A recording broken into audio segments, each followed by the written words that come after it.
한자 공부는 어떻게 해야 하나요? 한자 자격증은 어떻게 따나요? 이런 문제로 여러분과 이야기해 보려고 합니다. 하늘천, 따지, 거물현, 누르황, 지부, 집주, 널물홍, 거칠황, 상유천하고, 아유지하니, 천지지간에, 유인원하고, 천자문과 계몽편을 작은 어깨를 흔들며 한의사이신 선친에게서 무조건 달달 외우는 소년이 있었습니다. 그때 배운 천자문을 아직도 고이 품고 있지만 이제는 시대가 변하여 학습의 효율화를 위한 저마다 비법을 설하며 유혹하고 있는 서적들이 서점에 즐비하지요. 한자 공부를 어떻게 해야 하나요? 또 한자 급수는 어떻게 따나요? 이런 문제를 제 경험을 통하여 나누어 해보려고 합니다. 한자를 배우고자 혹은 급수를 따고자 하는 분들께 마중물이 되면 참 좋겠습니다. 시작하기 전에 짚고 넘어갈 것은 당신은 한자를 왜 알아야 하는지 목적 없이 길 떠나는 나그네처럼 주위에서 고난이 그저 배워볼까 한다면 끝까지 나아갈 에너지가 부족하여 성공할 가능성이 적다는 것을 미리 말씀드립니다.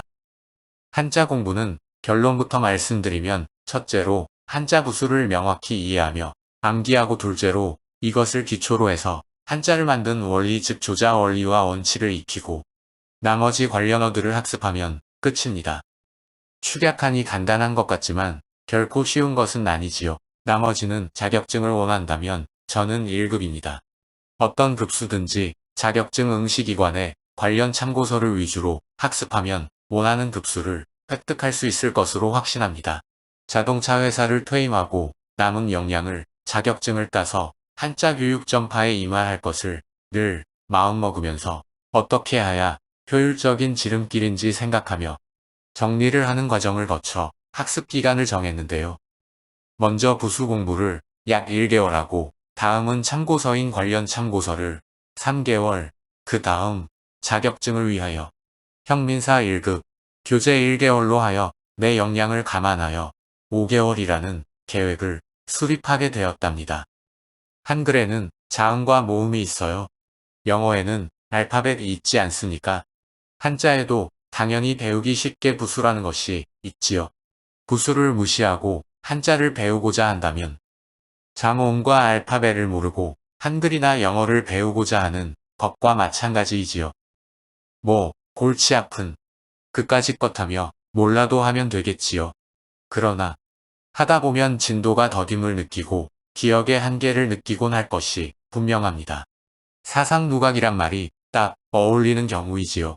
알겠지만 부수란 주로 모양을 그대로 그린 상형 문자가 많은데요. 예를 들어 자신이 만약 고대인이라 생각하고 동굴에 돌아와 보니 동료가 없어졌는데 암벽에서 내 천자 모양을 발견하고 아하 물고기 잡으러 갔구나 라고 알고 만약에 매산자가 있다면 아하 사냥하러 갔구나 라고 소통하지 않았겠습니까? 이렇게 만들어진 기초 글자가 214인 부수자입니다.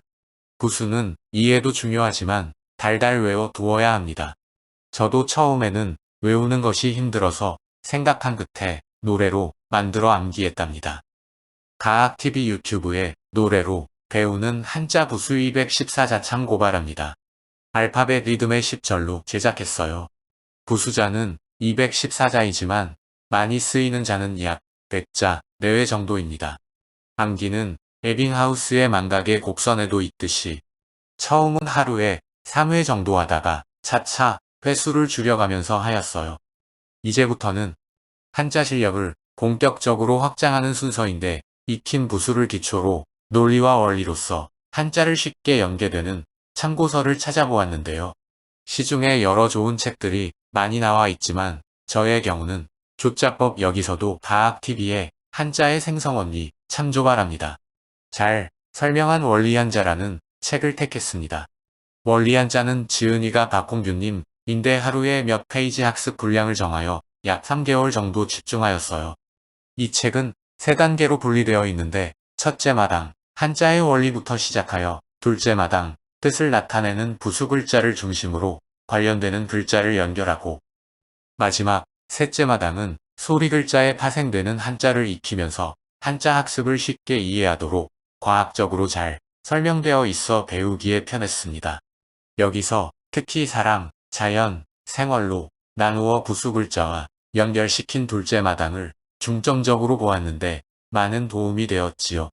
처음은 한번 쭉 흘러보고 두 번째는 중요도를 표시하며 정독하고 마지막에는 중요한 표시를 한 곳을 중점적으로 보며 마스터했습니다. 이렇게 3개월 동안 정리하니까 한자에 자신이 붙었어요.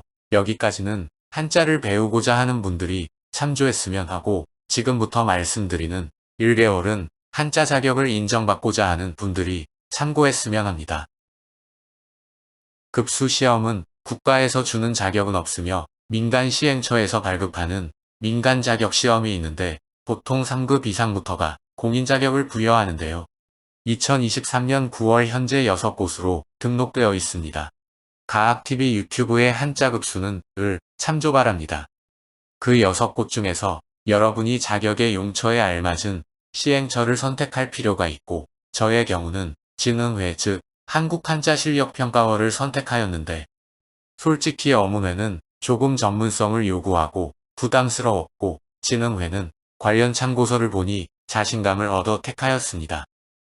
시행처마다 차이가 있는데 여기는 1급 기준 선정한자 3,500자에 150문항으로 주관식이 65%이고 70점 이상이면 합격입니다. 관련 참고서는 형민사에서 출판한 1급 급수 교재를 구입하여 언제나 하는 것처럼 책을 한번 훑어본 후 목표 기간에 맞추어 하루의 학습 분량을 정하고 그 이후 정독을 하면서 예상 문제와 기출 문제를 병행하면서 학습했어요. 기출 문제 중에서 최근 약 3회분은 남겨두었다가 시험을 바로 앞두고 시간에 맞추어서 풀어보고 분석하면 좋을 것 같아요. 기출문제 풀이 결과는 평균 평가 점수가 85% 이상을 상회해야 안심할 수 있습니다. 한자를 배우고자 혹은 급수를 따고자 하는 분들께 많은 참고가 되었으면 참 좋겠습니다. 뜻이 있는 사람은 마침내 그 꿈을 이룹니다.